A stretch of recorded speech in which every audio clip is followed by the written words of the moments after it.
Bismillahirrahmanirrahim. Assalamualaikum warahmatullahi wabarakatuh. Waalaikumsalam.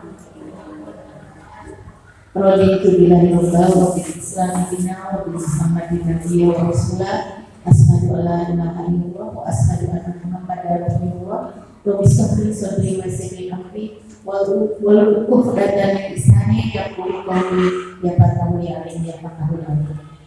Selamat pagi menjelang siang Ibu Bapak Guru hebat. Selamat pagi. Terima kasih atas kehadirannya pada kesempatan kali ini.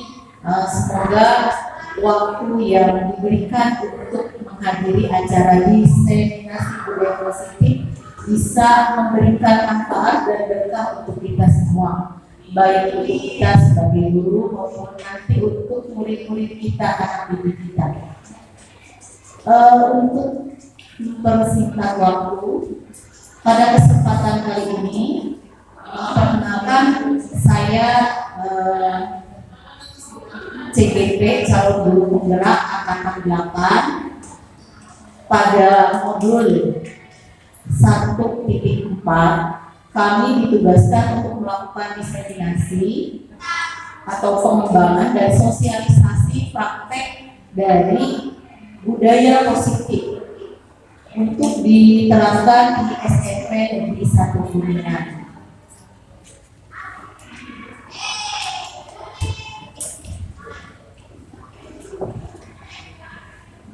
Ini pengajar utama saya, Bapak Nur.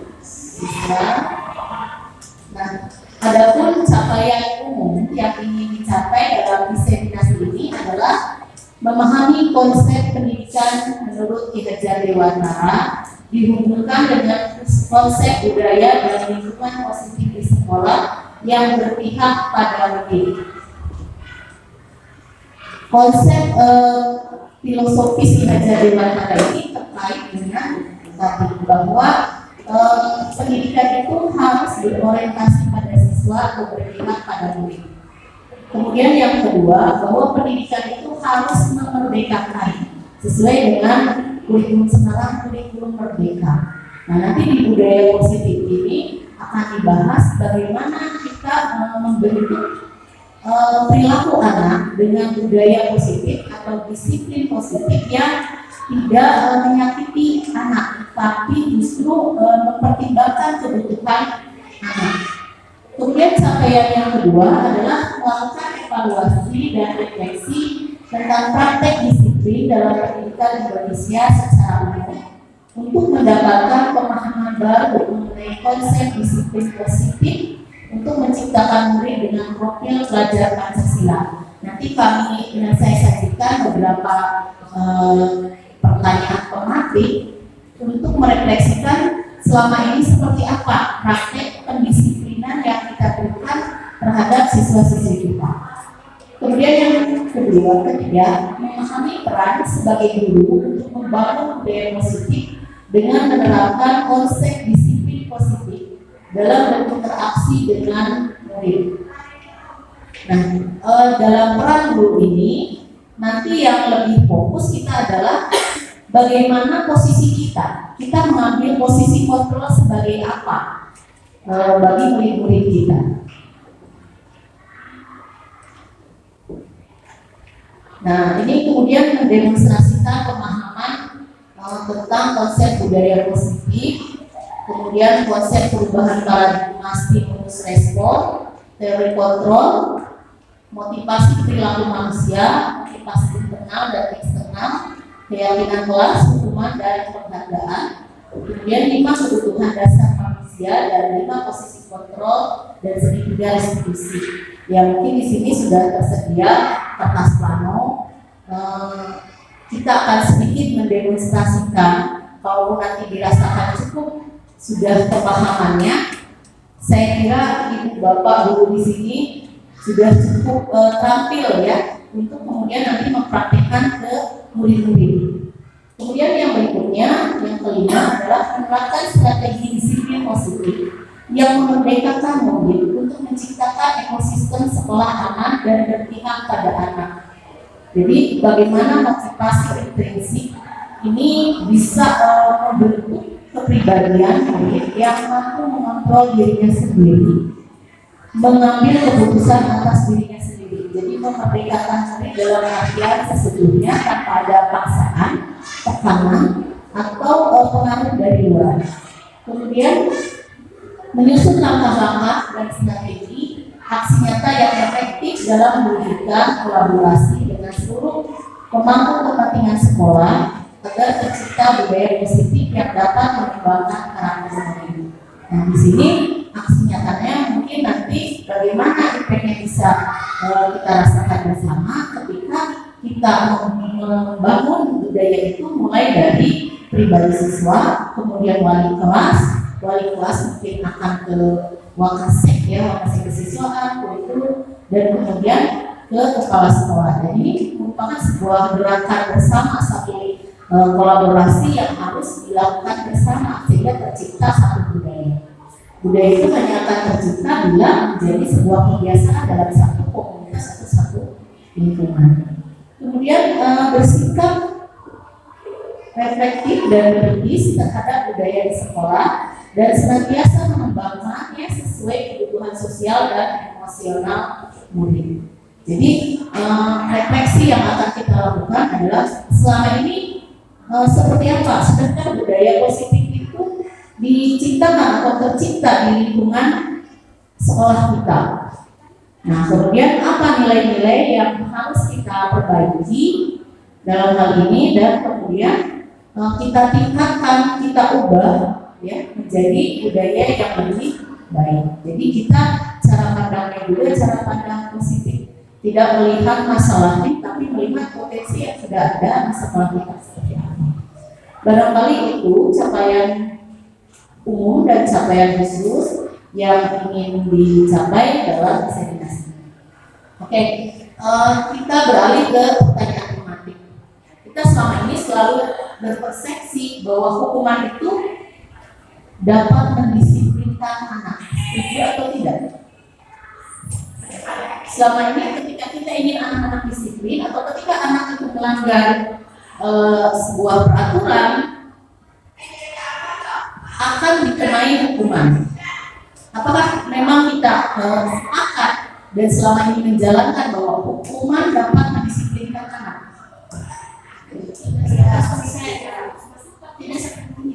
Tidak sepenuhnya, tergantung. Tapi setuju jika beberapa hukuman atau hukuman itu sebagian hukuman dapat mendisiplinkan anak. Kemudian yang kedua, pemberian hukuman dengan hal positif seperti membaca atau membersihkan halaman sekolah dapat meningkatkan disiplin anak. Ini mungkin ya tidak dari sebagian setuju bahwa kalau hukumannya positif seperti apa tadi membersihkan halaman, kemudian membaca gitu dapat meningkatkan disiplin anak. Kemudian yang berikutnya, pertanyaan berikutnya, memberi penghargaan dapat meningkatkan motivasi belajar anak. Setuju ya. Jadi kalau misalnya saya melihat dan saya sadari sendiri selama ini kita selalu melakukan pendekatan reward and punishment, memberikan penghargaan dan hukuman. Nah, baik, mari kita telah tentang disiplin positif. Ada beberapa hal yang akan dibahas dalam disiplin positif. Yang pertama, disiplin positif dan nilai-nilai kebajikan yang dipesan. Jadi, apa pengertian daripada nilai positif dan apa kaitannya dengan nilai-nilai kebajikan yang dipesan. Kemudian teori motivasi, hukuman dan penghargaan serta restitusi. Kemudian kebutuhan dasar manusia dan dunia berkualitas. Kemudian keyakinan kelas. Berikutnya yang kelima adalah restitusi terkait dengan 5 posisi kontrol dan restitusi terkait penerapan segitiga restitusi.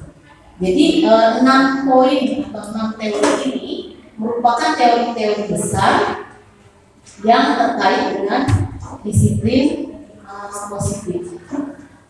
Ya, jadi kalau misalnya secara global ya, teori kontrol ini, teori disiplin positif ini merupakan teori dari Sir William Jackson, di mana ditopang oleh tadi keenam teori yang akan kita bahas tentang nilai-nilai universal, teori motivasi, kemudian posisi kontrol, kebutuhan dasar manusia, restriksi dan nilai-nilai kebaikan universal. 6 poin inilah yang akan menjadi dasar dalam kita menerapkan teori budaya positif tentang budaya positif.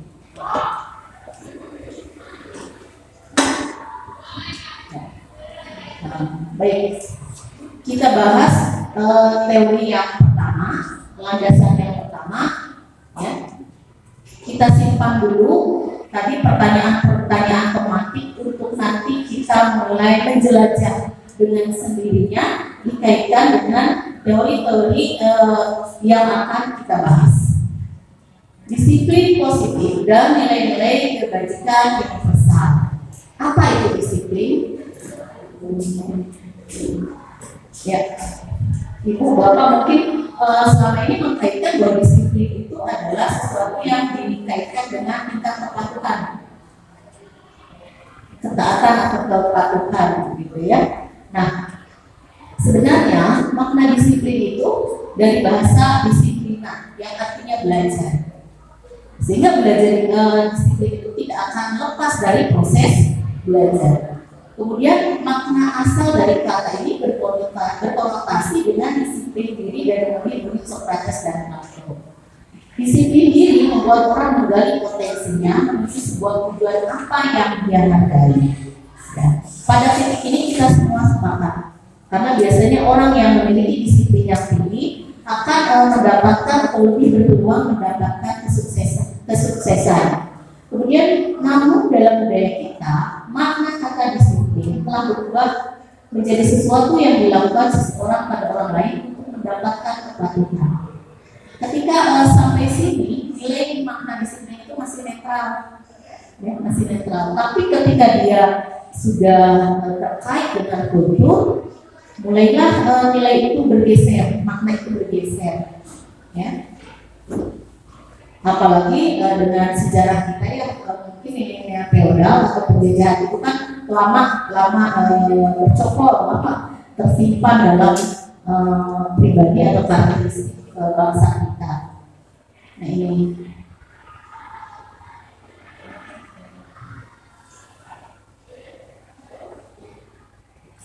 ada yang begitu. Sebenarnya ya, bila kita nanti akan menggali disiplin itu lebih bermakna pada kontrol diri, ya.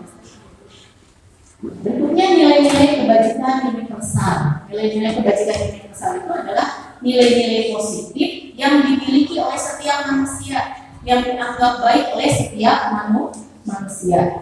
Nah, di mana nilai-nilai yang bersifat universal ini merupakan latar belakang seseorang atau manusia bertingkah laku. Jadi setiap perilaku atau perbuatan memiliki suatu tujuan. Dengan mengaitkan nilai-nilai kebajikan yang diyakini seseorang, maka motivasi intrinsiknya akan terbangun. Jadi tiap perilaku manusia itu punya nilai mengapa dia melakukan itu. Nah, bila nilai itu adalah nilai kebajikan, maka akan tercipta satu perilaku yang positif, ya, nilai yang positif. Nah, nilai kebajikan inilah yang biasanya menjadi motivasi internal atau intrinsik yang datang dari diri sendiri karena dia diyakini kebenarannya.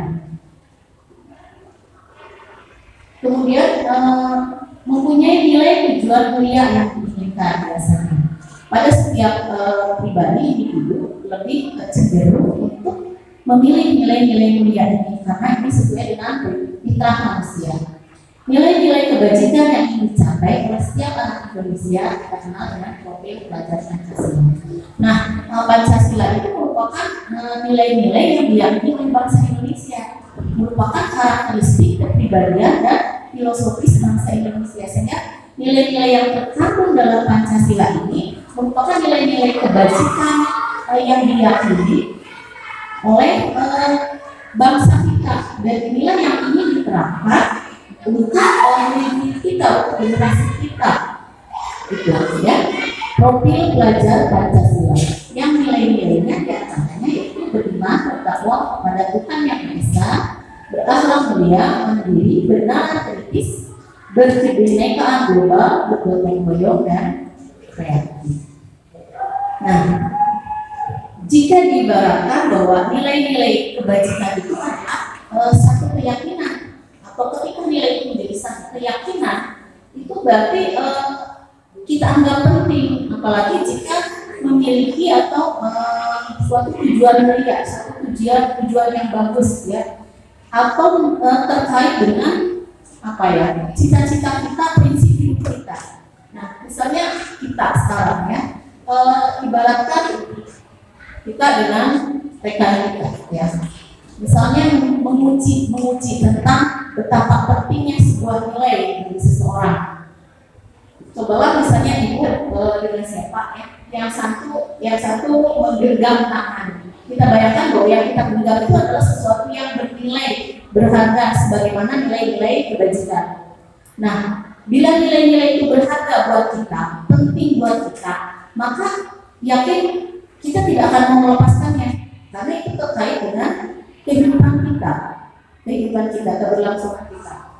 Nah, ini di sini ada satu simulasi ya, yang menggambarkan bagaimana seseorang itu akan dengan nilai yang diyakininya, dia akan memiliki kekuatan untuk mempertahankan nilai-nilai tersebut. Bayangkan bahwa Anda menyimpan sesuatu yang sangat berharga dalam kepala tangan Anda. Anda perlu menjaga benda tersebut sekuat tenaga Anda, karena begitu pentingnya untuk kehidupan Anda. Tugas rekan yang satunya, mungkin ya, ini kalau disimulasikan, mungkin Ibu bisa berhadapan-hadapan. Cobalah partner Ibu itu menghujung agar agar kepala itu dibuka gitu ya. Kepalanya dibuka, kepalan tangannya dibuka. Sedangkan yang mengepal, bayangkan bahwa apa yang dikepal, apa yang ada dalam genggaman itu adalah sesuatu yang sangat berharga buat diri Anda gitu. Dan sangat penting buat kehidupan gitu. Kita perlu dipertahankan. Yang satunya lagi memujuk agar dibuka ya. Dengan cara apapun, coba dengan distimulan dengan cara apapun, misalnya digeliti, dirayu, dijanjikan uang, bisa tidak kira-kira? Bisa ya, kalau saya sudah membayangkan bahwa apa yang ada dalam kepala adalah sesuatu yang sangat berharga ya. Ya seperti itulah karakter seseorang ya dalam mempertahankan keyakinannya gitu. Nilai-nilai yang diyakininya gitu. Tidak akan mudah diperintah oleh orang lain, tidak akan mudah dilepaskan gitu. Nah, ini terkait dengan stimulus respon. Selama ini banyak dari kita selalu berpikir bahwa orang bisa dikontrol oleh orang lain ya. Kita bisa mengubah orang lain berpandangan sama dengan kita. Kemudian perilaku buruk dilihat sebagai suatu kesalahan, bukan suatu pembelajaran. Kemudian orang lain bisa mengontrol saya bisa mengontrol orang lain. Kemudian pemaksaan ada pada saat rujukan gagal. Ketika kita gagal mengontrol orang lain, ketika kita gagal membujuk orang lain, maka jalan yang terakhir adalah pemaksaan. Seperti itulah kadang kita berlaku ketika kita mendapatkan perilaku misbehave atau perilaku yang salah benar. Kemudian model berpikir stimulus respon ini, model berpikir menang kalah, gitu ya. Ketika bisa membujuk, ketika bisa mempengaruhi, berarti dia yang menang. Sedangkan yang terbuktinya yang kalah. Nah ini teori stimulus respon. Selama ini kita selalu berpikir bahwa anak didik kita bisa distimulus, bisa dirayu, bisa diolok, gitu ya. Kemudian teori yang dipakai dalam budaya positif itu adalah teori kontrol pilihan. Jadi kita berusaha memahami pandangan orang lain tentang dunia, termasuk juga persepsi anak tentang dunia. Ya. Kemudian semua perilaku memiliki tujuan. Nah, kita selalu berpikir bahwa yang memiliki tujuan itu adalah perilaku yang benar saja. Kita tidak pernah berpikir bahwa kadang-kadang manusia itu belajar tidak hanya dari sesuatu yang baik, tapi dari kesalahan, mengambil pengalaman dari kesalahan. Sehingga semua perilaku baik itu benar maupun salah sebenarnya memiliki tujuan. Inilah yang harus dipahami. Apa tujuan dibalik perilaku seorang anak misalnya? Kemudian orang lain bisa mengontrol saya, hanya Anda yang bisa mengontrol diri Anda. Ini teori kontrol. Nah, jadi kita selalu melihat posisi orang lain yang lebih tinggi, yang lebih punya kuasa, itu bisa mengontrol kita. Padahal sejatinya yang bisa mengontrol diri seseorang itu ya dirinya sendiri, orang lain tidak bisa. Kemudian, kalaupun ada kontrol, itu bukanlah kontrol yang artinya sesungguhnya, tapi sesuatu yang semu atau ilusi begitu. Hanya bersifat sementara. Kemudian pemaksaan, kolaborasi dan konsensus menciptakan pilihan-pilihan baru. Tidak apa pilihan. Jadi ketika seseorang itu mengikuti, itu bukan berarti dia terwujud, tapi dia sepakat. Dan kesepakatan itu adalah pilihan, bukan suatu pemaksaan. Ketika anak itu mentaati kita, ketika anak itu berperilaku sesuai dengan peraturan, itu karena anak sepakat dengan peraturan tersebut, bukan karena dia dipaksa atau bukan karena dia diiming-imingi oleh penghargaan. Ini teori yang dipakai dalam budaya positif. Kemudian model berpikirnya menang-menang. Biasanya sepakat itu karena dia mendapatkan satu keuntungan. Disinilah teori pilihan itu memberikan win-win solution. Jadi sama-sama menang, sama-sama beruntun, sama-sama mendapatkan manfaat daripada stimulus respon yang berpikir tentang menang dan kalah. Maknya guru elek mumpuni, begitu ya, mungkin seperti itu. Ini ya, di gambar umum tadi sudah jelas.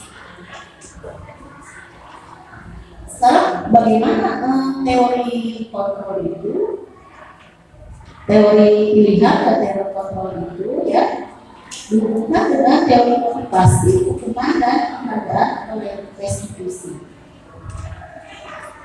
Biasanya pada umumnya anak atau kita sendiri melakukan sesuatu itu karena melakukan sesuatu ya, mungkin lebih tepatnya jika kita mentaati sebuah peraturan atau sebuah kesepakatan itu ya aturan ya, disiplin, mentaati disiplin atau melakukan disiplin itu untuk menghindari ketidaknyamanan hukuman biasanya. Nah, kemudian yang kedua untuk mendapatkan imbalan dari orang lain. Inilah yang tadi kita katakan bahwa selama ini kita melakukan pendekatan reward and punishment. Jadi motivasi melakukan disiplin positif atau melakukan perilaku positif, mentaati aturan hukuman itu karena menghindari hukuman atau ketidaknyamanan atau untuk mendapatkan imbalan. Nah, ada lagi yang ketiga, untuk menghargai diri sendiri. Inilah yang berbeda dengan pendekatan reward and punishment. Kalau yang kedua ya pendekatannya reward and punishment, dan motivasi eksternal dari lingkungannya, dari orang-orang sekitarnya, dari gurunya, gitu ya, dari pengawas, dari penegak hukum. Tapi kalau motivasi untuk menghargai diri sendiri itu motivasi internal. Motivasi inilah yang biasanya berupa nilai-nilai keyakinan.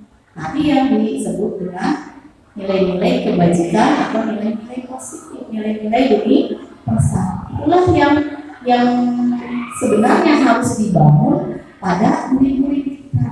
Sehingga pendekatan reward and punishment ini yang harus diperbaiki, karena tidak akan bertahan lama motivasi eksternal dan motivasi eksternal ini.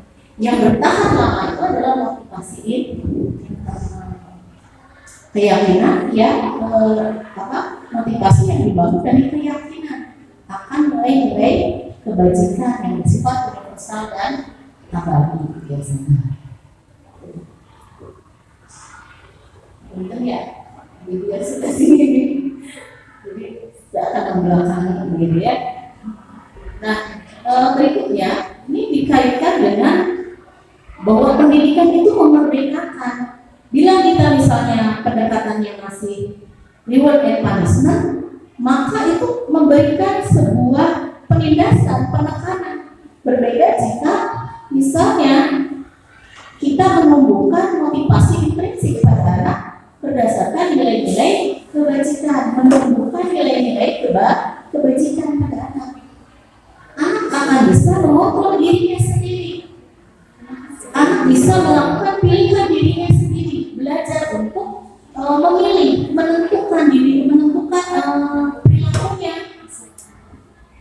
kemudian mengontrol dirinya. Nah, kemudian memikirkan tentang konsekuensi logis atas setiap perbuatannya sehingga dia mampu bertanggung jawab. Inilah yang dimaksud dengan merdeka. Merdeka itu artinya tidak hanya terlepas dari perintah, akan tetapi juga cakap memerintah diri sendiri.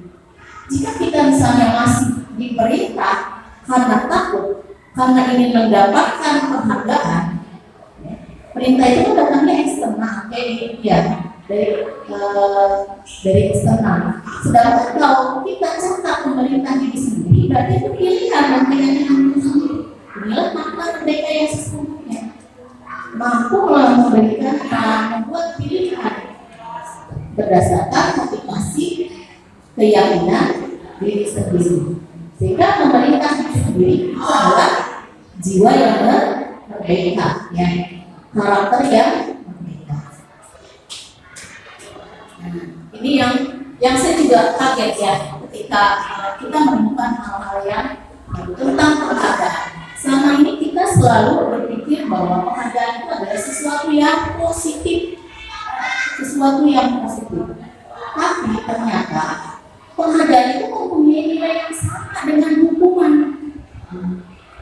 Dalam artian meminta atau menuntut seseorang melakukan sesuatu untuk memenuhi suatu tujuan tertentu dari orang yang meminta membujuk, dorongan eksternal ini akan ada faktor ketergantungannya. Ya. Beberapa dampak dari pemberian penghargaan antara lain pengaruh jangka pendek dan jangka panjang. Pengaruh jangka pendek dan jangka panjang. Ini hasil dari beberapa penelitian. Ketika seseorang itu melakukan misalnya suatu tindakan karena penghargaan, biasanya kita setiap kalau digaji suka minta kenaikan tambahan gitu ya, kenaikan. Ini terkait dengan jangka waktu. Ketika misalnya nilainya sudah tidak memenuhi nilai saat itu, kepuasan saat itu, maka ketergantungannya akan mengundur atau menenggang gitu ya, tidak lagi taat gitu kan. Tapi ketika ditambah penghargaannya, maka akan kembali lagi memperbaiki atau mencoba disiplin. Jadi seperti itu. Jangka pendek dan jangka panjang akan menimbulkan kecanduan. Kalau nggak dibayar, begitu kan? Kalau nggak dikasih hadiah nggak mau. Nah, anak-anak pun seperti itu, begitu kan? Jadi tidak akan bertahan lama, akan sangat tergantung pada ada tidaknya penghargaan. Kemudian penghargaan itu penghargaan juga menghukum dan apa? Biasanya penghargaan itu diberikan kepada orang yang berbeda atau melakukan sesuatu yang lebih dari yang lain. Nah, ini akan menjadi hukuman bagi yang lainnya. Dalam satu kelas misalnya, ketika ada anak yang nilainya terbesar, maka dia diberi penghargaan. Tanpa sadar, ini menjadi hukuman bagi anak-anak yang tidak mendapat penghargaan. Padahal mungkin dia sudah berusaha lebih dari yang nilainya terbaik. Seakan-akan usahanya itu tidak dihargai, seakan-akan kerja kerasnya itu menjadi sebuah apa ya, kesia-siaan, sebuah hukuman ya. Kerja keras itu menjadi sebuah sia-sia. Ini hukuman ketika anak mulai mempunyai persepsi yang negatif tentang kerja keras. Begitu. Kemudian penghargaan mengurangi ketepatan. Mengapa? Karena biasanya penghargaan itu mengalihkan fokus tujuan yang tadinya misalnya menghafal Quran itu ya untuk pahala, mendapatkan pahala, ikhlas karena Allah. Tapi karena sering diberi penghargaan, lama-kelamaan nanti saya pengen dapat hadiahnya ini umroh, hadiahnya. Lama-lama mengurangi ketepatan mungkin ya. Ketepatan fokusnya akan beralih atau terbagi. Ya, bukan lagi pada hafalan ya. Misalnya penghargaan tidak efektif ya, tidak efektif karena apa ya, tidak selalu ya orang itu bisa sesuai ya, penghargaan itu belum tentu sesuai dengan kerja kerasnya atau perilakunya gitu, belum tentu efektif. Wah saya mau melakukan ini karena belum tentu ya, bisa saja penghargaan itu tidak sesuai yang dia harapkan ya, tidak akan berlaku. Tidak semua orang melakukan sesuatu itu karena penghargaan yang dijanjikan, yang mungkin tidak senilai, sehingga belum tentu juga efektif. Kemudian penghargaan merusak hubungan ya, tadi karena persaingan, karena membunuhkan dia jadi persaingan, akhirnya ya mungkin bisa terjadi persaingan tidak sehat, saling membenci gitu ya, antara anak sendiri gitu. Ini bisa terjadi. Penghargaan menunjukkan kualitas ya. Ini jadi kadang-kadang misalnya siapa yang paling cepat begitu ya, bisa menyelesaikan ini, diberi penghargaan tanpa sadar pekerjaannya itu yang penting cepat, kualitasnya tidak diperhatikan. Ini kemudian penghargaan mematikan kreativitas ya. Seorang pelukis begitu ya, bila misalnya memburu penghargaan ya, hadiah, maka dia tidak punya imajinasi yang orisinal begitu ya. Kemudian karena apa? Karena fokusnya kepada penghargaan, maka standar-standar yang dia berusaha dipenuhi adalah standar-standar untuk mendapatkan penghargaan tersebut, bukan bagaimana dia berkreasi, berinovasi begitu. Nah itu. Kemudian penghargaan mengurangi motivasi jelas ya. Jadi yang tadinya kita ikhlas ya, jadi akan tergoda gitu ya, akan terkurangi nilai keikhlasan itu dengan bagaimanapun manusia ya. Jadi seringkali iming-iming itu ya sebenarnya harusnya bonus begitu ya. Misalnya kita pengen hadiah ya, kan penghargaan ya, padahal itu akan mengurangi motivasi intrinsik sebenarnya ya. Nah kita harusnya melihat bahwa kita ini sekolah kita bersih, nyaman gitu ya, hidup sehat, itu kan motivasi intrinsik karena kita yakin akan nilai kebajikan tersebut. Tapi dengan adanya penghargaan, maka nilai intrinsik itu akan jadi berubah. Kita lebih mengejar standar-standar nilai yang ada daripada nilai kebajikan yang seharusnya ditanamkan dalam diri kita, ditumbuhkan gitu. Nah itu ya, inilah ternyata penghargaan yang selama ini kita sering berlakukan ya, untuk mendisiplinkan anak, untuk memberikan motivasi, ternyata juga nilainya sama dengan menghukum begitu ya. Bentuk program kebajikan. Jadi penghargaan yang terbaik itu apa? Penghargaan yang terbaik adalah ketika dengan penghargaan itu dia terus belajar dan menemukan nilai-nilai kebajikan. Misalnya seseorang ditolong, kemudian dia mendapatkan ucapan terima kasih. Terima kasih itu adalah sebuah nilai kebajikan, budi pekerti yang mutu. itu membuat orang tuh terus akan mempertahankan itu. Orang semua senang jika yang ditolongnya bahagia. Kebahagiaan itu adalah nilai kebajikan yang dibandingkan misalnya dia dibayar tidak seharusnya gitu. Dalam memberikan apresiasi, Tuhan mengingat beberapa hal.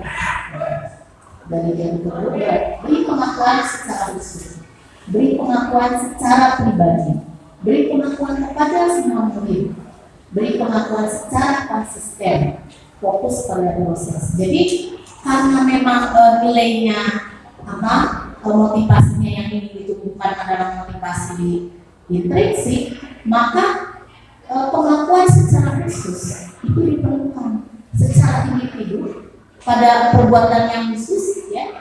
Kemudian pada pribadi itu diperlukan karena ini memang untuk menumbuhkan nilai-nilai yang intrinsik begitu, bukan nilai eksternal karena dilihat orang lain.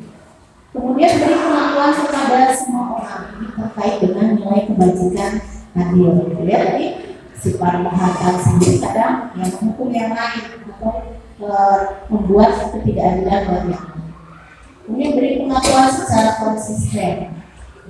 Artinya ketika kita meyakini bahwa nilai itu baik, benar, berilah penghargaan secara konsisten pada siapapun, bukan melihat karena dia anak siapa atau karena apanya gitu. Tapi ketika perbuatan itu dilakukan, berilah penghargaan secara konsisten, bukan karena hal-hal lain. Kemudian fokus pada proses. Proses artinya kita tidak melihat bahwa perbuatan seorang anak itu final, tapi setiap perbuatan anak salah atau benar itu akan selalu berproses dan kita harus menuntun atau mendampingi agar proses itu selalu lurus. Karena manusia kan sifatnya berubahnya. Nah, konsistensi itulah yang akan menjaga agar nilai-nilai itu menjadi sebuah karakter.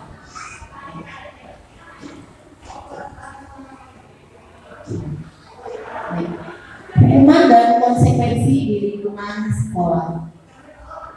Ini yang sering kita dapatkan praktek-praktek di sekolah, misalnya mencatat 100 kali dalam kalimat, saya tidak akan terlambat lagi karena terlambat di sekolah. Coba kalau kita lihat ini hukuman atau konsekuensi dari kesalahan.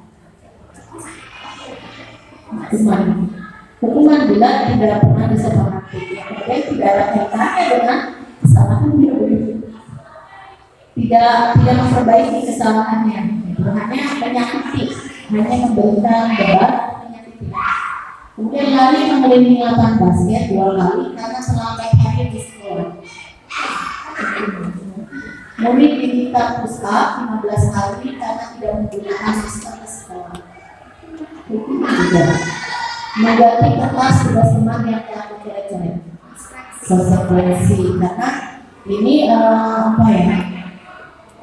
berkaitan kemudian punya punya sesuatu yang logis, berhubungan logis, konsekuensinya logis, bisa diterima karena merugikan ya dan memberikan solusi bagi teman yang dirugikannya. Kemudian membersihkan tumpahan air di meja tulis karena tersenggol pada saat belajar. Konsekuensi. Kemudian murid disuruh untuk mengenakan sepatu seharian di sekolah karena tidak menggunakan sepatu hitam. Mungkin tidak menggunakan sepatu seharian karena tidak menggunakan sepatu hitam. Lari mengelilingi lapangan basket 2 kali karena terlambat. Ini bisa juga konsekuensi ketika itu disepakati dengan persetujuan. Lari mengelilingi lapangan basket 2 kali karena terlambat 10 menit untuk pelajaran PJOK. Konsekuensi ya, karena ini berhubungan dengan PJOK.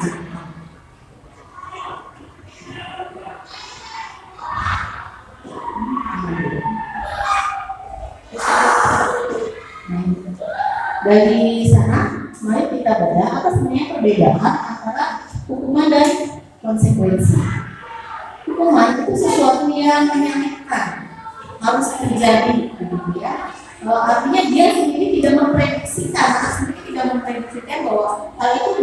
hal itu harus dia terima atau hal itu harus dia lakukan. Kemudian sedangkan konsekuensi itu sesuatu yang harus terjadi.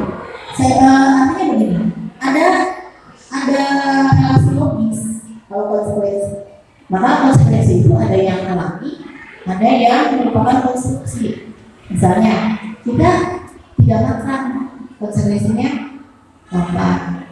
Kita tidak minum, konsekuensinya haus.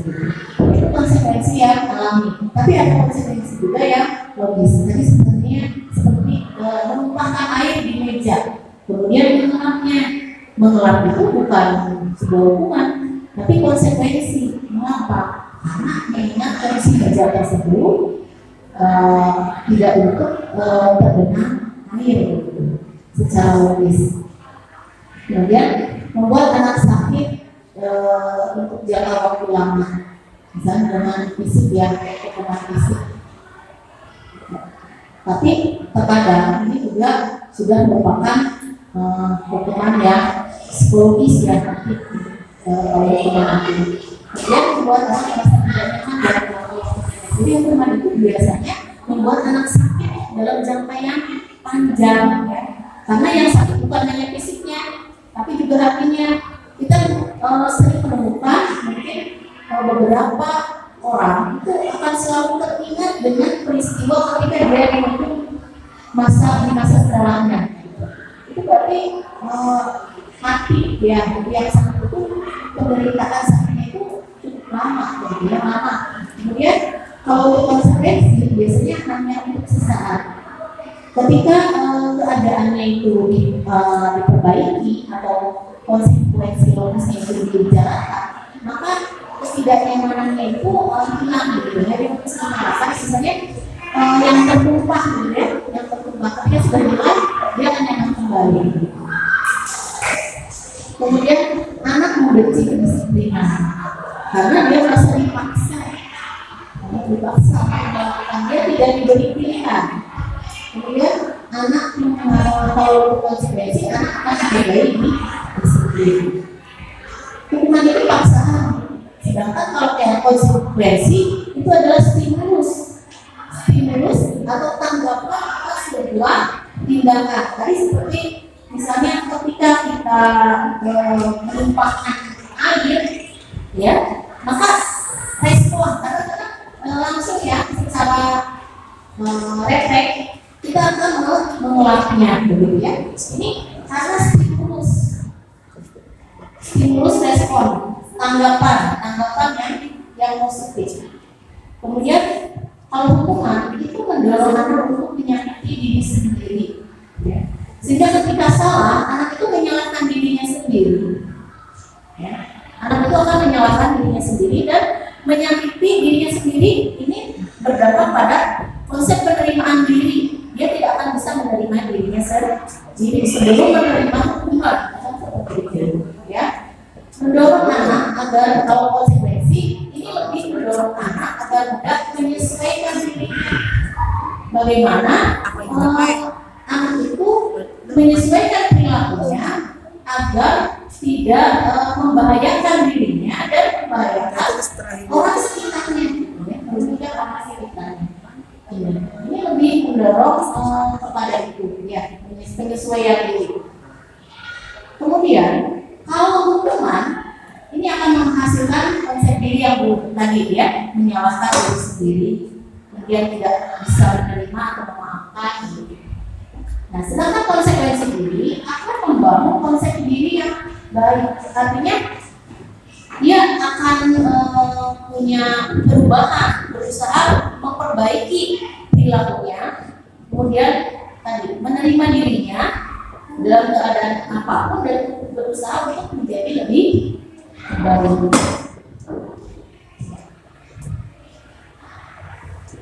Kalau hukuman, anak belajar untuk menyembunyikan kesalahan karena takut. Biasanya hukuman itu ditakuti dan berusaha menghindar dari ketidaknyamanan dihukum. Jadi dia akan menyembunyikan kesalahan. Sedangkan konsekuensi, anak akan belajar untuk mematuhi peraturan, ya, karena dia tahu alasan logisnya konsekuensi Alasannya, kenapa dia memiliki peraturan? Berikutnya, hukuman ini membuat marah, rasa bersalah, dipermalukan ketika dihukum, merasa tak dihargai, ya. Karena berada pada posisi yang lebih hina yang salah itu, ya. Dihinakan biasanya, anak merasa dihinakan atau tidak dihargai. Sedangkan kalau konsekuensi logis, anak mungkin kehilangan hak, mungkin dibuat tidak nyaman, diasingkan untuk sementara. Nah, ini hanya bersifat sementara dalam jangka waktu pendek sesuai dengan akibat atau dampak yang dia timbulkan dari perilaku misbehave-nya gitu. Ketika keadaan itu bisa diatasi, maka ketidaknyamanan juga hilang dalam artian berlalu.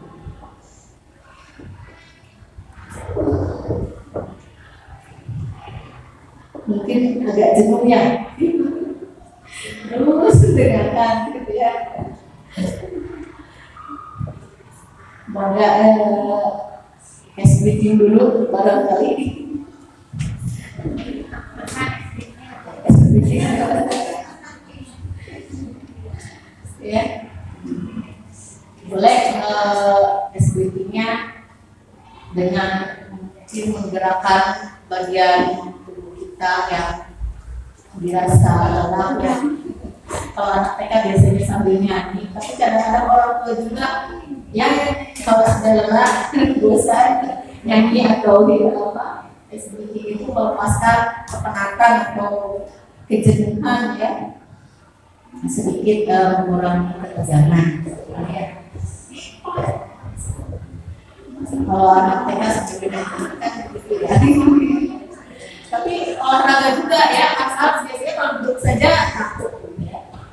Bisa buat digeleng-geleng kepalanya, digeleng-geleng kepalanya, diputar-putarkan bahunya, digerak-gerakkan jarinya untuk distimulasi selanjutnya.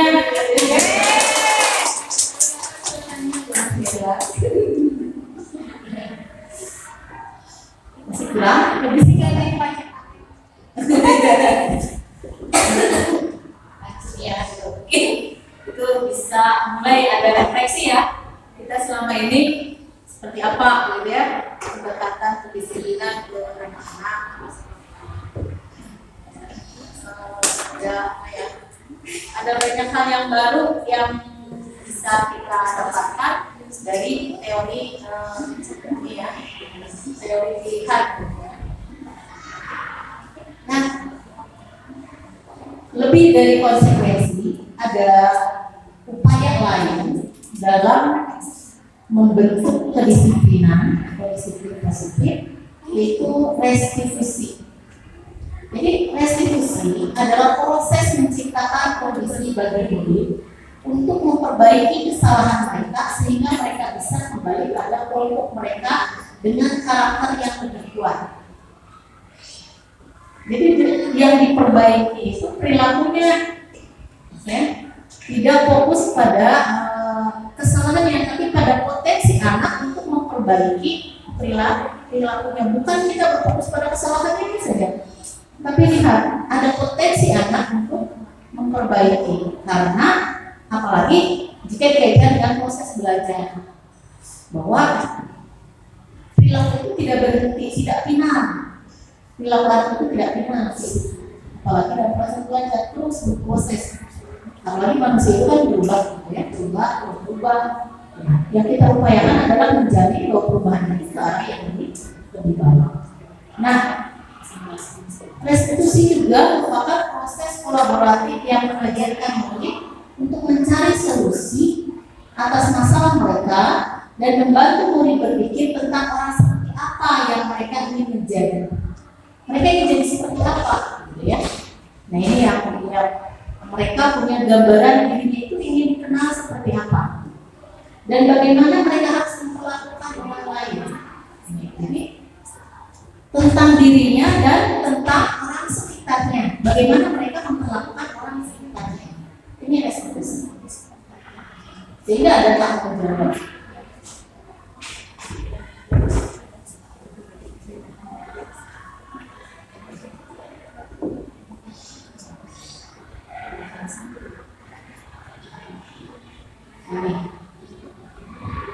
Yang pertama tadi tentang identitas dirinya, mengenal dirinya. Bagaimana anak itu berpikir tentang dirinya. Ketika anak melakukan perilaku salah, ya, dalam hukuman, ya, anak itu akan merasa bahwa dia akan mendapatkan sesuatu yang menyakitkan. Ketika dia hukum, dia mendapatkan sesuatu yang menyakitkan. Nah, ketika konsekuensi, sesuatu yang harus terjadi harus dia terima. Nah, ketika menjalankan konsekuensi, relatif, ya memang saya harus terima, begitu ya. Tapi restitusi merupakan pilihan untuk memperbaiki, gitu ya. Nah, ini ketika hukuman ini terjadi identitas yang gagal. Identitas yang gagal artinya dia tidak memahami dirinya. Identitas apa? Identitas sebagai manusia. Manusia itu adalah makhluk yang tidak sempurna. Dia punya kesalahan. Sehingga dalam menguatkan nanti dalam praktek segitiga restitusi, hal yang pertama yang kita lakukan adalah menguatkan atau menstabilkan identitas. Bukan membenarkan kesalahannya, tapi memposisikan bahwa saya juga kita setiap orang pernah berbuat salah. Mungkin seperti itu. Manusia itu tempatnya salah, tapi manusia diberikan kesempatan untuk memperbaiki. Begitu, ya. Atau misalnya apa ya? Jadi bahwa kesalahannya itu, perilaku misbehavior itu sesuatu yang bukan sesuatu yang tidak boleh terjadi, mungkin terjadi, begitu ya. Semua orang pernah berbuat salah, semua orang pernah salah. Kita semua manusia tidak lepas dari kesalahan. Itu adalah bagaimana kita menstabilkan bentuk anak agar anak tidak menolak bahwa dia berbuat salah, menerima dirinya yang berbuat salah. Nah, pada hukuman kadang-kadang penolakan ini didapatkan karena anak menolak untuk disakiti, menolak untuk sakit, menolak untuk tidak nyaman. Sehingga dia berusaha menyembunyikan kesalahan, bukan melihat itu sebuah kesalahan. Nah, inilah perlunya ya kita menstabilkan identitas. Nah, ini tidak nyaman jangka panjang karena setiap orang tahu kok itu salah, begitu ya. Dan dia akan berusaha menyembunyikan itu karena pada dasarnya manusia ingin dianggap benar. Kemudian pada konsekuensi ya, tidak nyaman itu hanya dalam waktu jangka pendek biasanya, karena dia biasanya akan menjalankan konsekuensinya dan terbayar oleh itu, artinya ya hilang, gitu ya, kondisi atau kesalahannya itu.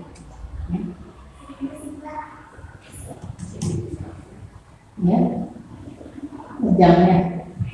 Baik, ini sudah setidaknya sudah dipahami ya. Jadi dalam penegakan disiplin itu ada hukuman, ada konsekuensi, dan ada restitusi. Nah, untuk budaya positif kita mengarahnya ke restitusi.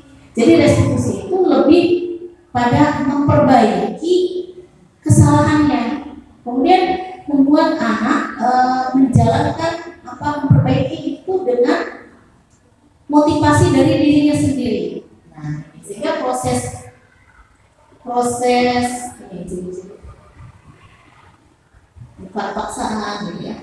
Misalnya dalam satu kasus nih, anak datang siangan, kemudian dia ngantuk karena semalaman dia itu main game misalnya ya, dan suruh belajar. Nah, kalau misalnya pendekatan hukuman, dia mungkin akan dihukum, apakah itu dengan tugas yang berat, gitu ya. Nah, atau dikeluarkan dari kelas. Kalau konsekuensinya mungkin dia tidak bisa ikut pelajaran, dilarang ikut pelajaran, itu konsekuensi sekarang.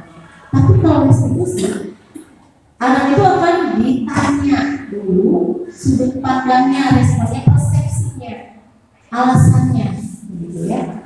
Jadi kita akan berada pada posisi kontrol agar sebagai manajer pembelajaran, sebagai pemimpin pembelajaran, di mana kita akan membuat anak itu memanage perilakunya ke arah yang lebih baik, dengan menstabilkan identitasnya, kemudian memvalidasi perbuatannya, keyakinannya, apakah itu sesuai dengan keyakinanmu, apakah itu benar, apakah datang terlambat itu sesuai dengan keyakinanmu, apakah datang terlambat itu yang kamu inginkan, apakah kamu memang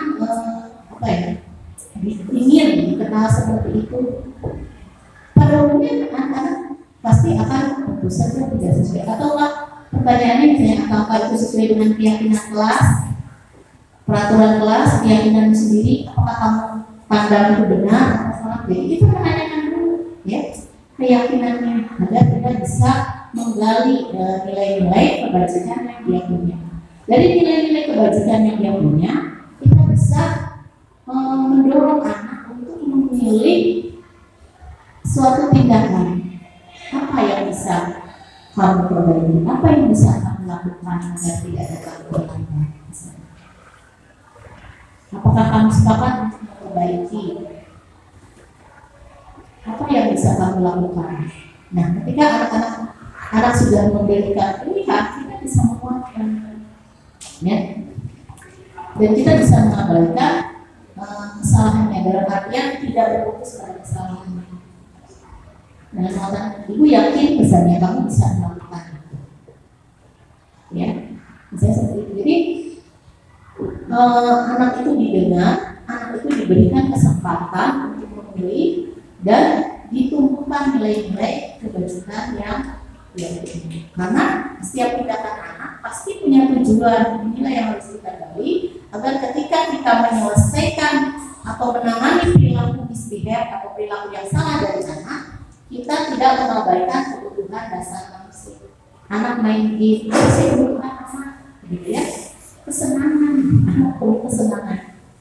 Ketika anak misalnya membangkang atau tidak mentaati peraturan atau acuh, apa kebutuhan kebebasan?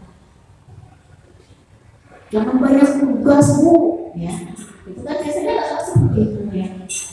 Jadi memang ada kebutuhan terkait dengan kebebasan. Ketika main game terus-terusan, ada kebutuhan tentang kesenangan.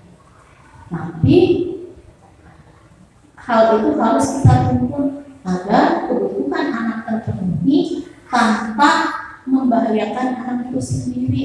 Seperti misalnya main game, tidak bisa kita larang karena itu kebutuhannya. Bisa kita ajukan alternatif lain, kita bisa misalnya memberikan batasan atau koridor di mana kesenangan atau main game itu bisa bermanfaat, memuaskan, tapi kan ada saatnya. Jadi diberikan masukan, pencerahan atau artinya bimbingan, perhatian, kasih sayang. Kadang anak-anak itu ada yang nakal untuk memenuhi rasa kebutuhan, rasa kasih sayang. Penguasaan biasanya ada anak yang memberontak segala macam, kemudian sering menggoda temannya, montelan selama hidup. Di balik itu mungkin anak itu pengen punya kebutuhan penguasaan. Dia ingin menjadi kebutuhannya untuk menjadi pemimpin, kemampuannya untuk memilih, penguasaannya akan banyak hal. Mungkin didengarkan, kemudian kelebihannya diakui, diapresiasi. Ya mungkin nanti setelah saya masih ada Bu Wiwin, ya ini sekilas saja. saya jelaskan, nanti dilanjutkan oleh Bu Win. Maksudnya saya sekilas saja, nanti diperjelasnya oleh Bu Win, karena yang di awal-awal saya sudah banyak menjelaskan yang di awal, gitu ya.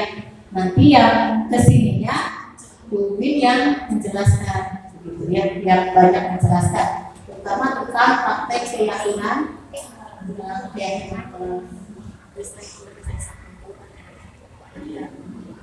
nanti ini dipraktekkan di kelas. Jadi diawali dari apa yang ingin disepakati oleh anak, kemudian bagaimana nilai kebajikan apa yang terkandung dari tiap kesepakatan tersebut. Berawal dari sharing dulu, usulan dari setiap anak, kemudian disusun kesepakatan itu kita ambil nilai kebajikannya. Nah, dari nilai kebajikannya itu kita susun suatu kalimat yang lebih positif. Ya, biasanya kan anak-anak seusia remaja, apalagi kan kalau sudah mendengar kata jangan, dilarang, itu apa ya, lebih berkonotasi seakan-akan mereka itu apa ya, perusak ya, atau selalu membuat kesalahan, selalu salah, selalu tidak benar ya. Jadi kita harus melihat anak dalam sisi positif.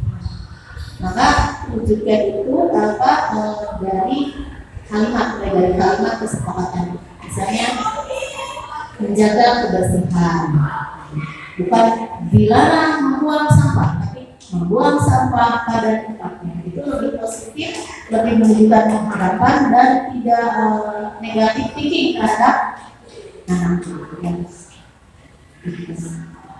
Nah, dari ini kemudian pendalamannya untuk menguatkan memelihara kebersihan. Biasanya anak-anak yang mencintai kebersihan terlihat kata-katanya seperti apa? Yuk bikin yuk, bukan pulang dulu biar nggak bikin. Nah itu kan tidak nampak berperilaku menjaga kebersihan.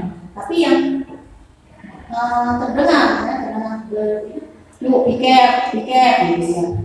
Kalau terlihat jelas ya, memegang satu. Jadi ini untuk menguatkan.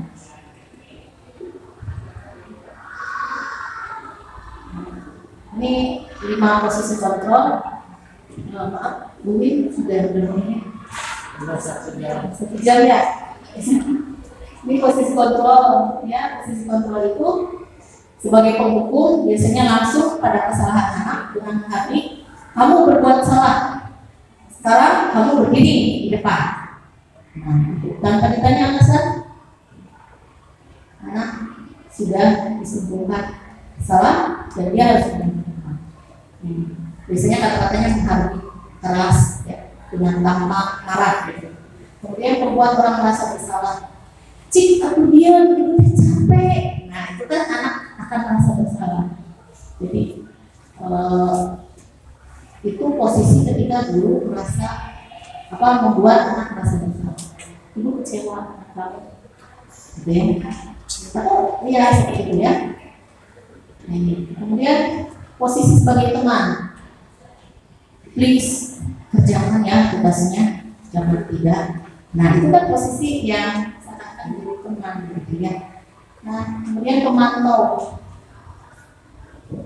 itu coba lihat berapa yang kamu kerjakan, terus kamu apa. Jadi memang dilihat detailnya perilaku anak itu ya. Kamu kan seharusnya mengerjakannya sampai sini. Jadi itu pemantau. Terus ditelisik gitu ya. Nah, yang paling baik adalah posisi manajer, di mana kita mengelola emosi kebutuhan anak ya. Kemudian membimbing anak untuk memperbaiki perilaku.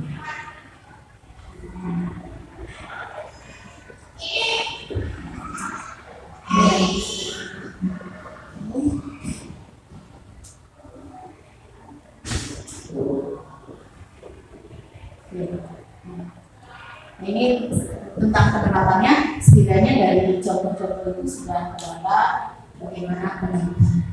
Ibu bapak barangkali seperti itu ya, waktunya mungkin kalau untuk sampai pada pemahaman praktek yang betul-betul ini akan memakan waktu lama, tapi jika langsung dipraktekkan, insya Allah ketika kita sudah memegang prinsip-prinsipnya sudah bisa dipraktekkan ke anak, ke murid kita dalam menciptakan budaya bersih. Barangkali ada pertanyaan atau respon, silakan. Ya, nanti insya Allah akan tergali ketika sesi pembimbing. Barangkali dari Ibu Bapak ada pertanyaan, mangga silakan, boleh juga masukan atau pendapat. Silakan. Setelah saya tadi mendapatkan penjelasan tentang penerapan budaya positif ya, ada beberapa yang ingin saya tanyakan. Yang pertama,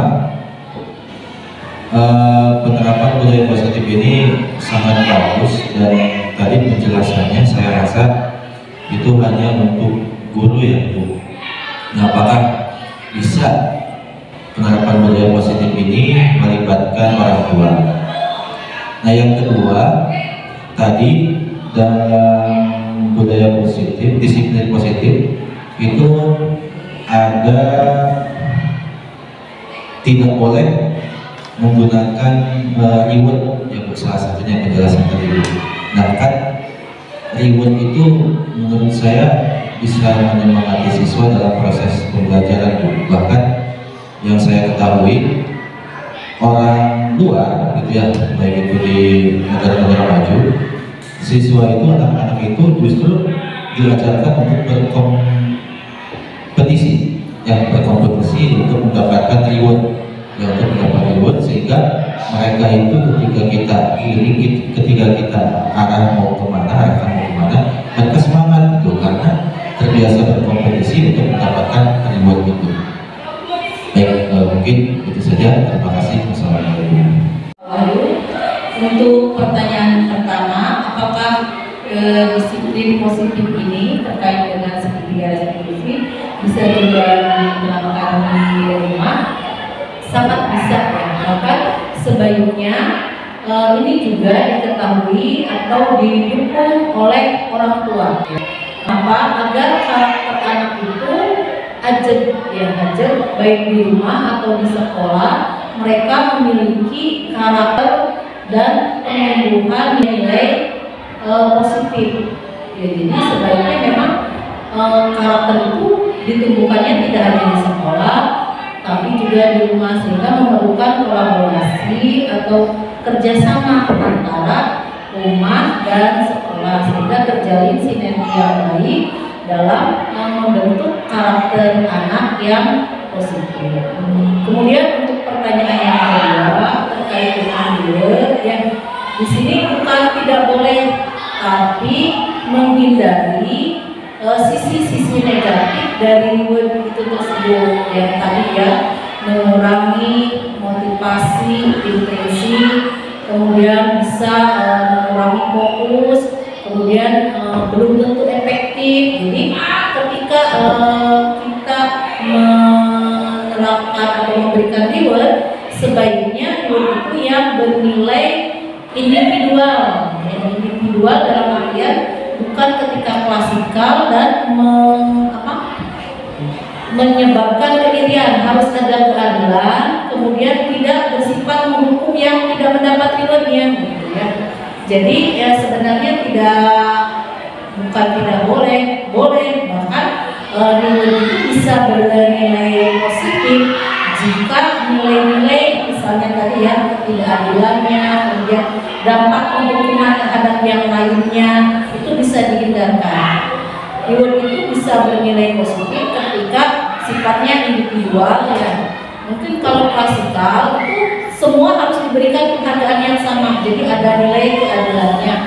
Kemudian bernilai konsisten artinya tidak berbeda ketika misalnya nilai penilaian itu diberikan kepada anak yang lain, ada persamaan sikap perlakuan ya. Jadi hal-hal yang harus dihindarkan dari reward itu yaitu tadi ya, jika mengakibatkan penerimaan pada yang lain, kemudian adanya ketidakadilan, kemudian menyebabkan atau menstimulan adanya persaingan tidak sehat ya. Kalau sekiranya persaingan itu fair, menumbuhkan jiwa sportivitas, itu boleh-boleh saja. Tapi yang diutamakan adalah motivasi intrinsik yang dari timbul karena keyakinan dan prinsip akan nilai-nilai kebaikan, bukan karena hadiah. Reward itu hanya bonus lah, penggembira, bukan hal yang utama. Jadi jangan diutamakan, bukan jangan diberi ya, tapi jangan diutamakan. Barangkali itu awal dulu jawaban dari saya. Mudah-mudahan tidak puas ya. Pak Wahyu mau mencari jawaban yang lebih baik lagi. Sekian, cukup mengenai barangkali. Assalamualaikum. Sekian saja diseminasi tentang budaya positif yang bisa saya sampaikan. Mudah-mudahan apa yang saya sampaikan bermanfaat untuk kita dan untuk murid-murid kita dalam menciptakan budaya positif di sekolah. Sekian, assalamualaikum warahmatullahi wabarakatuh.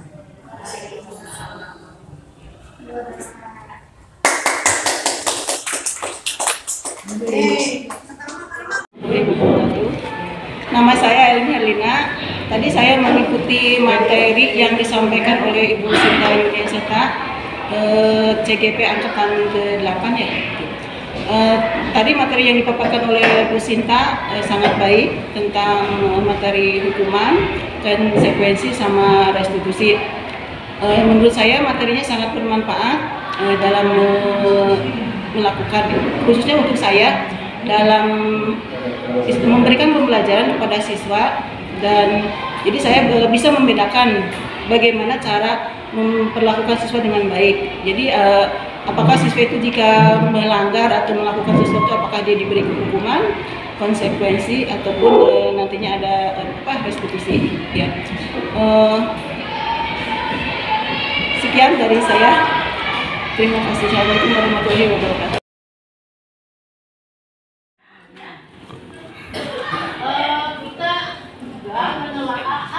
Nilai kebajikan yang terkandung dari kesepakatan tersebut ya. Bentar. Anjing dong, aku. Dua orang lagi. Gue satu lebih. Nah ya, saya bukan saya. Anjing, ayo tuh ibu-ibu. Ibu jelaskan kembali ya, dan ibu nanti bagikan kertas di mana kalian isi hal yang ingin kalian sepakati terkait nilai-nilai ya, atau kalau dibilangnya aturan mungkin ya, tata tertib ya, yang akan menjadi panduan pedoman ketika kita melaksanakan proses pembelajaran. Sekali lagi ibu ingatkan bahwa nanti hal yang kita sepakat itu sebaiknya sesuatu yang mengandung nilai kebajikan ya. Nilai kebajikan itu apa? Nilai yang dianggap baik, dicita-citakan, ingin diwujudkan. Karena apa? Karena fitrahnya manusia itu berbeda dengan makhluk yang lain. Kemuliaannya manusia itu terletak pada kebijaksanaan. Manusia bisa membedakan antara yang benar dan yang salah. Manusia bisa membedakan mana yang patut dan tidak patut. Manusia bisa merencanakan ya hidupnya. Manusia bisa mewaspadai bahaya yang akan menimpanya. Oleh karena itulah ya, nanti nilai-nilai yang disepakati atau yang akan menjadi keyakinan kelas sebaiknya didasarkan pada nilai-nilai kebijaksanaan. Ini bijaksana enggak? Ini bajik enggak? Ya. Jadi nilai kebijaksanaan itu nilai-nilai yang dianggap baik atau yang nilainya positif. Ya. Oke. Isinya tulisannya agak gede biar terbaca ya. Satu orang satu usulan ya.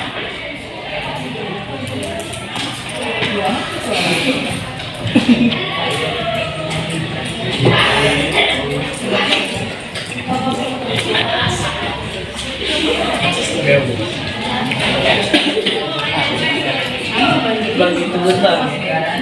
Ini pasti stream. Oke.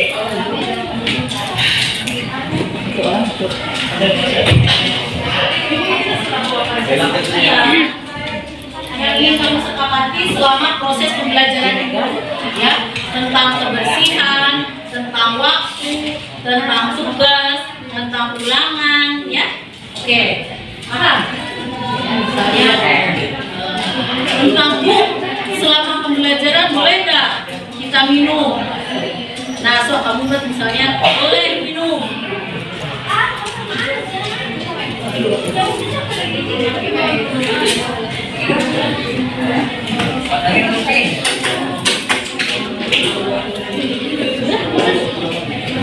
Semua ya?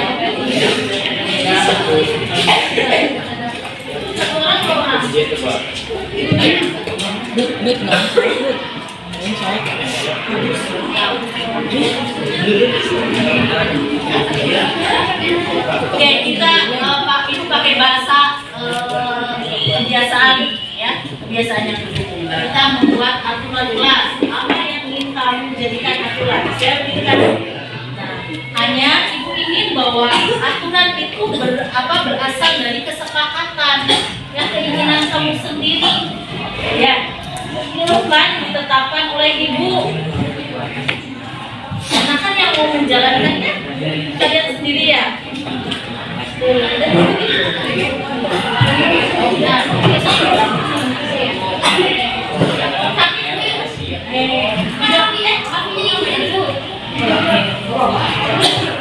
Kalau sudah, nanti kalian tempel di sini, ya. Ya, boleh mulai menuliskan satu.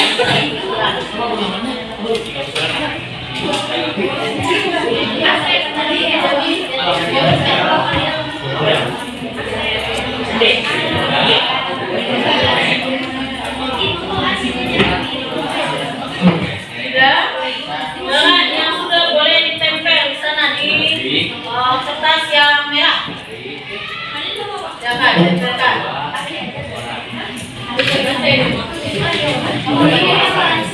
Ada di pinju.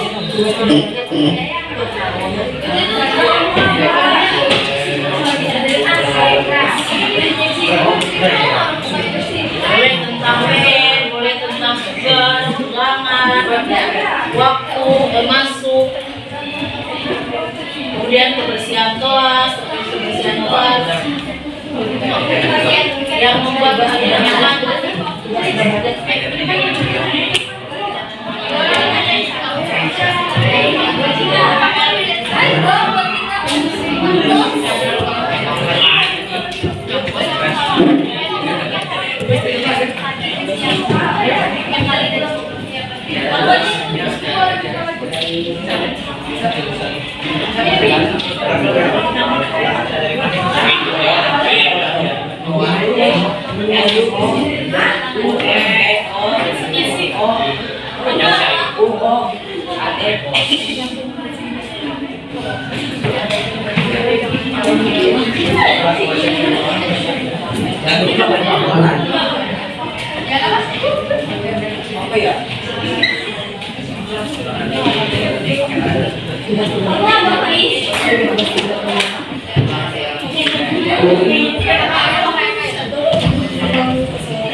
Bangkit alam, bangkit alam. Wah, bisa tempel itu kembali, ya. Tidak siapa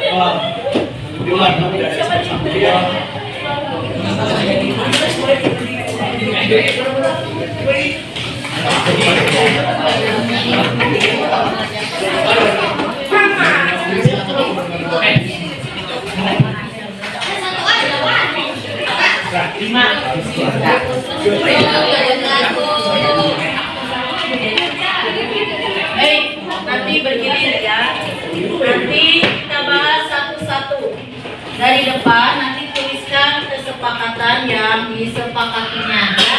Nanti kalau sudah disepakati kamu tulis. Terus geser ke sini ya. Hanya ada 10 kesepakatan maksimal ya, tidak lebih. Dari yang belakang nanti kamu tulis kebajikan apa yang terkandung dalam kesepakatan tersebut ya. Enggak, dipegang aja, nanti kamu nulis. Kamu kalau udah nulis kesepakatan pertama, kebajikan dari kesepakatan pertama, pindahkan ke temennya ya, buat menulis kebajikan dari kesepakatan yang berikutnya. Nah ya, kita bahas satu-satu. Ada ibu minta 1 orang,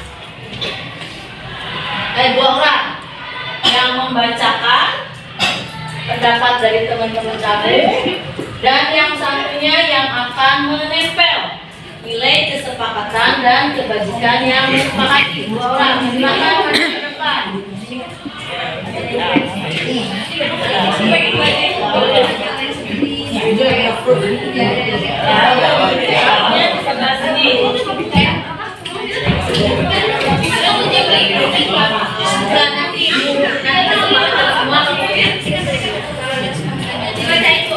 Dibacain yang pertama.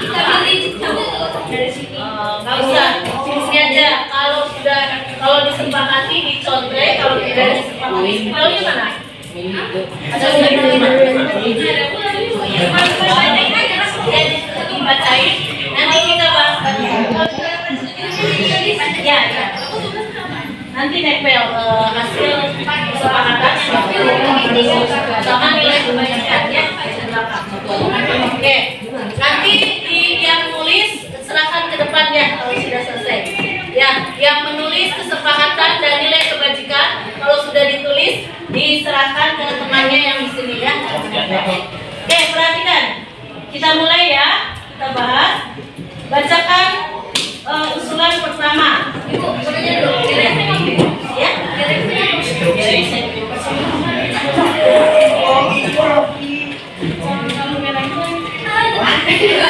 Ini yang harusnya tanya sama yang usul ya. Jangan terlalu gerengsek.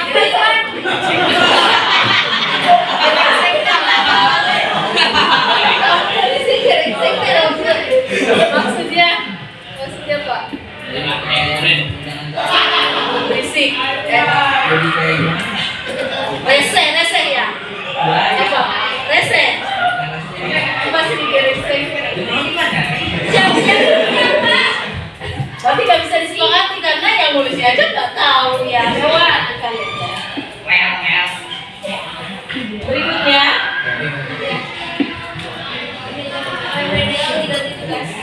Remedial diganti tugas. Sepakat? Tugasnya bukan soal-soal yang ulangan ya? Ya. Sepakat ya? Ditulis, sepakat. Nilai kebajikannya apa? Apa namanya?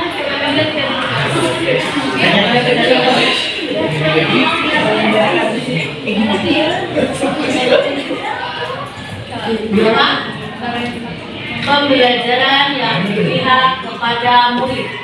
Jadi dengan apa? Ibu. Warahmatullahi wabarakatuh. Perkenalkan, nama saya Muhammad Rifki Hanarwan dari kelas 9G SMP Negeri 1 Kuningan. Setelah saya beserta teman-teman saya membuat keyakinan kelas yang dibimbing oleh Bu Sinta, saya merasa sangat lebih senang karena lebih demokratis. Kami diberi kesempatan dan kepentingan kami diakomodir. Maka dari itu, kami akan lebih berkomitmen untuk melaksanakannya. Siang Eli, lama kita tidak bertemu ya. Iya Bu. Apakah kamu tahu masalahmu hingga kamu harus menghadap ibu? Iya Bu, saya mengetahuinya. Saya memecahkan gelas tabung reaksi ketika praktek pembelajaran IPA berlangsung. Kalau boleh tahu, bagaimana hal itu bisa terjadi Eli? Bukankah kamu sudah tahu tata tertib ruangan dan penggunaan alat di lab IPA? Iya Bu, saya sudah tahu. Tapi saya benar-benar tidak sengaja karena ingin segera mencatat hasil percobaan reaksi kimia. Jadi ketika saya menulis, tabung reaksinya saya simpan di meja dengan disandarkan pada tumpukan buku. Lalu tidak tahunya membimbing ke tepian meja dan jatuh terpecah.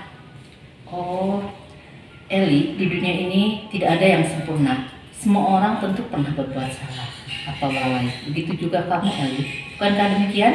Iya Bu, saya akui saya lalai dan ceroboh. Baik, Ibu tidak ingin membahas tentang kelalaian atau kecerobohanmu. Ibu ingin tahu bagaimana kamu bisa menyelesaikan masalah ini. Menurutmu, kelalaian dan kecerobohanmu itu adalah perbuatan yang sesuai dengan keyakinan kelas atau tata tertib, Le? Tentu tidak Bu. Apakah sesuai dengan keyakinanmu sendiri? Tentu tidak juga Bu. Jika demikian, bagaimana kamu memperbaikinya? Saya akan mengganti gelas tabung reaksi yang pecah tersebut Bu. Lalu, apalagi yang bisa kamu perbaiki agar hal tersebut tidak terulang lagi? Sejak saat ini, saya akan berhati-hati, tidak ceroboh dan memperhatikan aturan penggunaan alat di lab dengan seksama Bu. Baik, Ibu tunggu upayamu itu untuk memperbaiki kelalaianmu. Ibu percaya kamu bisa melakukannya. Kira-kira apa manfaatnya bagimu dan lingkunganmu jika kamu bersikap hati-hati dan tidak ceroboh? Tentu saja semuanya akan terjaga dan aman selalu Bu. Apakah kamu senang melakukannya?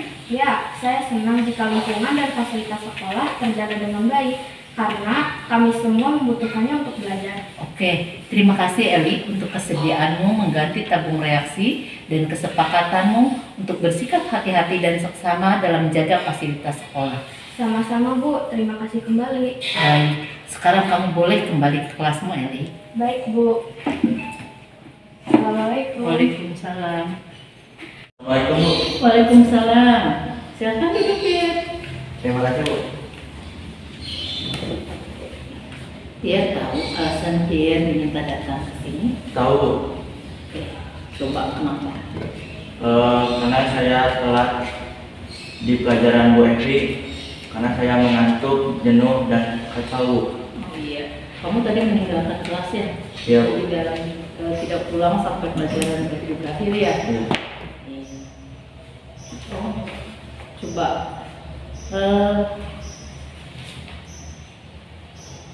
kalau